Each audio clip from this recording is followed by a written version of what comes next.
Tšauki, mina olen Nele Kirsipuu. Ma teen nüüd natukene jõulukinke ja ma lihtsalt nagu jagan.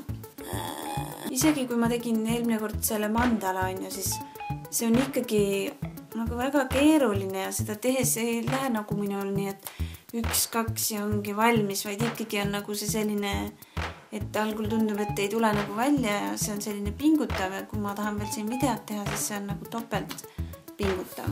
Aga suva. Ma olen nüüd teinud 4 sükest pisemat maali ja see on 4 minu kõige lähedastematele sõbrannadele.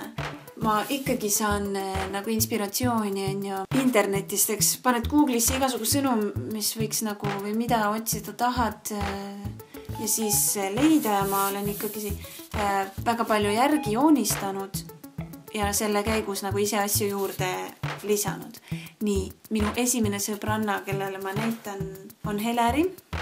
Siin on nagu see Merineitsi möödub ja tema ongi nagu üks Merineitsi. Ta elab ise Hispaanias ja ta on minu jaoks ta ongi selline sedelev Merineitsi ja see sobib temaga hästi minu arvates. Teine on minu sõbranna Marianne.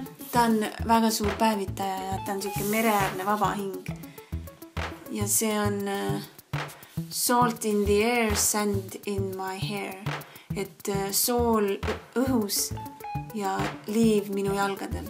See mulle väga meeldib. Siis ma leidsin ühe väga ilusa nagu siukse referentspildi, mille järgi ma tegin Maarja-Liisale. Siin on ju kuldsega ja Maarja-Liisa soe. Ja see kuldne on natukene hele, võib-olla ma otsin tumedamat kuldset. Tuleb selline asi. Mul 4. sõbranna on Hannele ja siin mul on tehtud alles nagu see põhi. Sest et ma tahan sulle näidata viisi, kuidas ma näen enda jaoks nagu leidsin uue viisi, kuidas seda teksti siia teha. Siia ma tegin käsitsi teksti. Ma tavaliselt kasutan akrüülvärve. Sinna peale saab harilikuga joonistada ja seda saab ka vajadusel ära kustutada. Nagu ma ei tea, kas teistel värvidel see omadus on olemas. Aga ma alati joonistan igaks juhuks ette ja siis värvin üle. Et see on nagu üks asi. Seda ma tegin käsitsi. Nüüd siin, et saada sellist korrektset trükki on vaja väga, ma ei tea, väga palju nagu keskenduda ja väga vaikselt seda teha. Või siis ma olen kunagi teinud niimoodi, et ma kopin selle enda arvutist maha, siis ma kuidagi tokin need punktidega siia, need ääred. Ühesõnaga väga palju juksimist. Aga nüüd ma leidsin ühe parema viisi. Prindid selle teksti A4-le, see on täpselt A4 suurus. Prindid selle teksti A4-le välja nii, et ta on peegelpildis. Paned selle siia peale ja värvid nagu vajutad selle üle. Ma kohe näitan, kuidas niimoodi, et see prinditud trükk jääb nagu hästi õrnalt siia peale ja siis saab üle värvida. Et vaata, kui vahel on mingis töövihikus või midagi hästi kõvasti vajutad, siis sa näed teisel pool seda lehte, et sinu see vajutamine on jätnud eelmisele lehele nagu selle trüki jälje. Ja nüüd ma teen seda sinuga koos, et sa saaksid teada. Mulle iseenesest meeldib, kui on vaba käega ka kirjutatud see kiri, kuidas stiililiselt sobib. Näiteks siia Merineitsile selline vaba käe kirjutamine sobib väga hästi. Siia ma kirjutan inglis keeles. She leaves a little sparkle wherever she goes.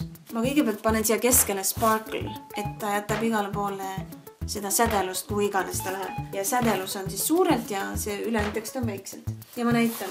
Muidu see sparkle tuleb mul sellises fondis.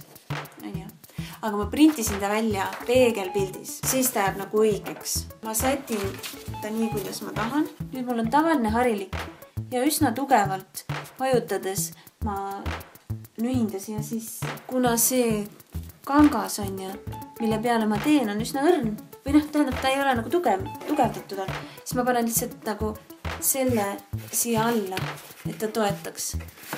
Ma hakkan siit lihtsalt niimoodi tegema. Ma olen kogu selle nüüd ära teinud. Nüüd kui nüüd ära võtan, on see siin peal. Ja nüüd mul on peegelpildis ka see ülejäänud tekst, mis siia tuleb. On selline asi. She leaves a little sparkle wherever she goes. Nii sweet. ja juba see on nagu päris huvitav, aga ma teen ta üle värvidega. Nii et praegu ta jääb mul pooleli. Selle keskmise kirja ma teen homme. Kell on nüüd 1:30 öösel. Tead, mis on minul keeruline asi või? Elus. Keeruline asi on see, et kui sa oled võib-olla märganud, siis ma oskan nagu päris palju erinevaid asju teha. Ma olen nagu pädev mitmetes valdkondades ja siis on väga raske nagu leida, et mis see nagu minu asi on ja siis ma olengi nagu siuke, kes hüppab ühest kohast teise ja samas see on huvitav, see teeb minu elu huvitavaks, aga see teeb ka nagu ma olen muidugi õppinud sellega nüüd natukene rahul sõlmima, et minu elu ongi selline mitmekülgne ja värvikas ja hektiline või selles mõttes, et mis ei ole nagu kindla rutiiniga kindel töökoht, lähed, tuled, on. Et ma teengi nagu erinevaid asju. Sellest küünelakist kõik oleks nagu väga ilus, aga mulle endale nii räigelt meeldib teha kingitusi. Ma teeks nagu kogu aeg kingitusi, vahel ma tunnen, see on lihtsalt nagu võib-olla tundub nagu imelik või nagu üle ponnistus, aga ma ei tea, sellepärast ma hoian nagu ennast tagasi, mis on täiesti tobe. Alati on ka see, et kui sa tahad kellelegi midagi hästi öelda, siis ütle seda kindlasti, sest see läheb tegelikult inimesel korda. Isegi kui arvab, et lihtsalt oled pugeja, siis vahet pole nagu. Et mina ka, kuna ma olen niivõrd suur kingituste tegija andja, siis vahel ma tunnen, et kas ma nagu üritan midagi kompenseerida või mingit heakskiitu nagu osta või nagu saada, siis tegelikult see on nagu minu see mingi mõtisklus, mis on nagu meile sisse pandud, et iga asja peab nagu mõtestama, et minu jaoks tegelikult kinkituste andmine, ma ei taha tegelikult midagi, vaid ma tunnen ise ennast hästi, kui ma saan kuidagi anda või see ei ole tegelikult minu jaoks nagu heakskiidu otsimine. Ma nüüd teen lähipäevil selle šokolaaditrühvlite tegemise ära, sest et seda sa tahad kindlasti teha. See on väga hea kingitus. Ise tehtud need šokolaaditrühvlid. Tšauki!